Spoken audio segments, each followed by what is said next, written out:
Pa moram reći da ih baš puno ne poznam. Ono što ja znam, to je, sjećam se jako dobro i žao mi je što je prestala pjevati Simona Weiss.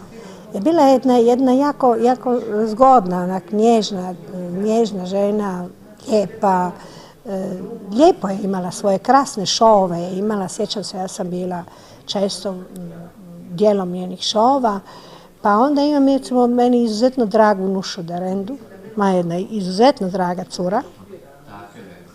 Pa imate Helenu Bagne, koja je isto krasna pjevačica. Pa recimo meni je jako simpatičan. Još ga nisam uživo čula, voljela bih biti na nekom od njegovih koncerata. Mali Jan, Plestenjak.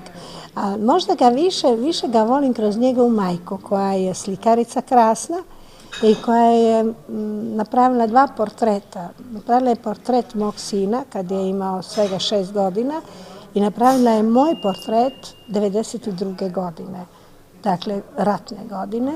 Jedan krasan portret i Doru ja jako poštujem, jako volim.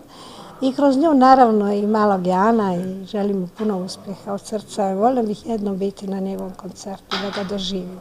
A sam čula šta radi i sviđa mi se.